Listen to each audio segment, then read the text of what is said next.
फिर दोस्तों मैं आपके लिए लेकर आया हूँ बहुत ही शानदार वीडियो श्री मधुकर कोटवे की आवाज़ में। तो आपसे निवेदन है कि वीडियो पूरा और अंत तक जरूर देखें। ये मेरी 3 साल की इतनी असफलताएं थी कि इस 3 साल में लगभग मैंने 30 मेडिकल की अलग अलग परीक्षाएं दी होगी। जिपमर दिया होगा, मैंने एम्स दिया होगा, मैंने प्री मेडिकल के कई सारे एग्जाम दिए होंगे, लेकिन मुझे कहीं भी पूर्ण सफलता नहीं मिल पाई।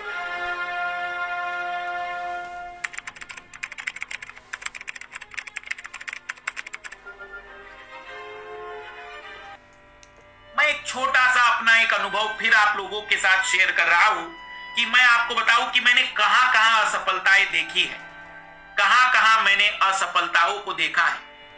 मैंने 2005 अपने 2003 में मैंने 12वीं की और 2006 तक मैंने कोई डिग्री नहीं की।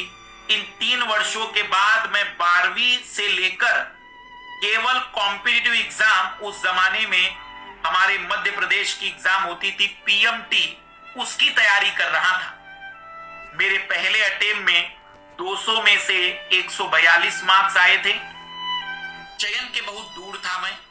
दूसरे अटेम्प्ट में 200 में से 173 मार्क्स आए थे, वेटिंग थी मेरी। तीसरे अटेम्प्ट में 200 में से 176 मार्क्स आए थे, वेटिंग थी मेरी। मेरा चयन व्यापम ने नहीं लिया था। बाद में मुझे पता चला कि व्यापम का जो घोटाला था वो उसी टाइम का था और हो सकता है कि कहीं ना कहीं मुझे भी उसका एक दुख झेलना पड़ा।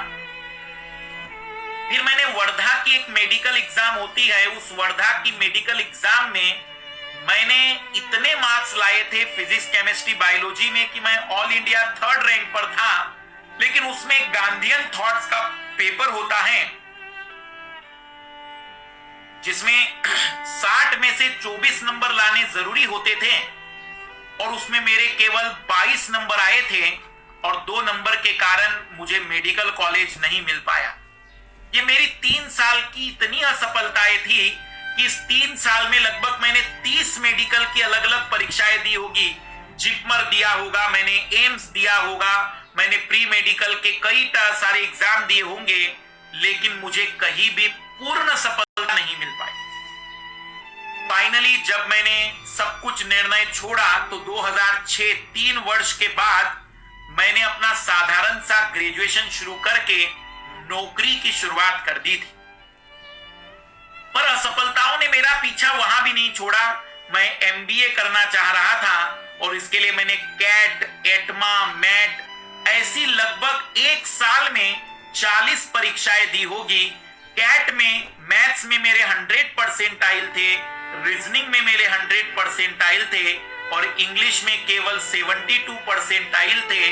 इसी कारण से मुझे कैट में आईआईएम जैसे कॉलेज नहीं मिल पा रहे थे। जहां जो चाहा थी वो नहीं मिल पाई। फिर मैंने अपने बीएससी साइंस में किया था तो मैं सोच रहा था कि आईआईटी से एमएससी करेंगे। मैंने आईआईटी में ऑल इंडिया 20वीं रैंक लाई। मैंने दिल्ली यूनिवर्सिटी में एमएससी के लिए ऑल इंडिया 3री रैंक लाई। यहां मुझे सफलता मिली, लेकिन इन कॉलेजों ने मुझे एडमिशन देने से मना कर दिया। उन्होंने कहा कि आप एमएससी केमिस्ट्री से करना चाहते हैं और केमिस्ट्री से एमएससी वही कर सकता है जिसका बैकग्राउंड बीएससी में मैथ्स का होगा, और मैं बायोलॉजी बैकग्राउंड का विद्यार्थी था, इसलिए मुझे उन कॉलेजों में प्रवेश नहीं मिला। जबकि दिल्ली यूनिवर्सिटी के कॉम्पिटिटिव एग्जाम में मेरी ऑल इंडिया 3री रैंक है, आईआईटी जैम के एग्जाम में मेरी 20वीं रैंक है, फिर भी मुझे कॉलेज नहीं दिए गए क्योंकि मेरा ग्रेजुएशन में मैथ्स बैकग्राउंड नहीं था। तो जहां सफलताएं मिली वहां उन्होंने एक्सेप्ट नहीं किया, जहां असफलताएं मिली वहां एक्सेप्ट नहीं हुआ। तो डॉक्टर बनने का ख्वाब था वो भी पूरा नहीं हुआ। एक अच्छे एमबीए करने का ख्वाब था वो भी पूरा नहीं हुआ। फिर ख्वाब था कि चलो एमएससी अच्छी जगह से कर लेंगे ताकि पीएचडी अच्छी हो जाए, वो पूरा नहीं हुआ।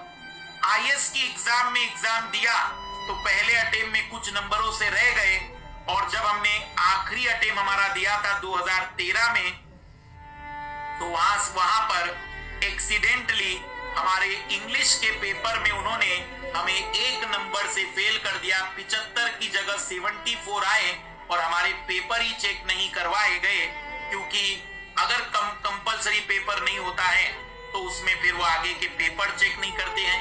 एक अंक की उस लड़ाई ने हमारी जिंदगी बदल दी और उसके बाद मेरा मूड ऑफ हुआ और मैंने यहां से पूरी तरह से तैयारी बंद कर दी। हाँ, जहां पर मुझे सफलताएं मिली वहां मैं गया नहीं। मध्य प्रदेश की पीसीएस एग्जाम में मुझे 3 बार इंटरव्यू कॉल हुए, मैं वहां पर इंटरव्यू देने नहीं गया क्योंकि मुझे नहीं चाहिए था। मैं एसएससी जैसी एग्जाम में 3 बार सेलेक्ट हुआ, लेकिन मैंने कभी ज्वाइनिंग नहीं ली क्योंकि मुझे वो पोस्ट नहीं चाहिए थी। तो एक सिंपल सी बात है लाल लालियों, कहीं पर मैं जीता, कहीं पर मैं हारा, पर रिजल्टेंट फाइनली मैं हारा। पर उससे भी ज्यादा दुखदाई बात तो ये थी कि 2011 से 2014 तक में जब मैंने सीसेट को पढ़ाना शुरू किया तो उस समय मैं मुखर्जी नगर में सबसे टॉप पर था। लेकिन 2014 में अचानक नए निर्देश आते हैं कि सीसेट अब क्वालिफाइंग हो गया, तो कहीं ना कहीं मास्टर को अपना वो प्रोफेशन भी एक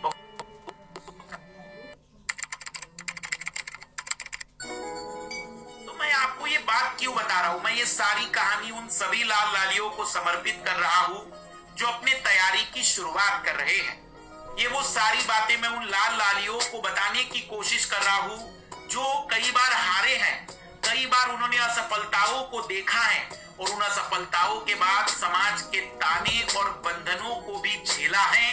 उन सभी लाल लालियों को मैं ये बताने का प्रयास कर रहा हूं कि घबराओ नहीं, अपना टाइम आएगा, इंतजार करिए, मेहनत को बंद मत होने दीजिए, निरंतर पढ़ते चलिए। आपका एक ऐसा समय भी आएगा कि जब आप केवल और केवल बोलते चलेंगे और लोग आपको सुनने के लिए तैयार रहेंगे। मैं आप सभी लाल लालियों को बस ये छोटी सी बात बताने की कोशिश में लगा हूं कि इन असफलताओं का मतलब ये नहीं है कि हम सच में असफल है, क्योंकि जो मुझे असफल बता रहे हैं वो समाज का एक नया दृष्टिकोण नहीं, वही पुराना उनके विचारधारा, वही उनके पुराने नियम हैं, वही उनकी सारी बातें हैं जिनके आधार पर वो अपने आप को, अपने पूर्वजों को, उनके पूर्वजों के पूर्वजों को सफल और सफल मानते थे। इसलिए इन समाज के दायरों को छोड़िए। इलॉन मस्क जैसे आदमी को यह समाज पूर्ण रूप से असफल मानता था और आज इलॉन मस्क को सबसे शक्तिशाली मानव घोषित कर देता है।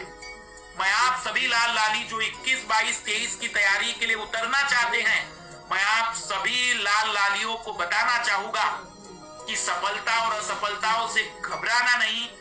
हमारे भगवत गीता में जो कहा है कि कर्म करो, फल की इच्छा मत करो, उसका केवल इतना सा मतलब है कि आप केवल अपने कार्य और मेहनत को ईमानदारी से करिए, परिणामों के लिए आप निर्धारण कुछ मत करिए, वो परिणाम तुम्हारे तक पहुंचने वाले हैं।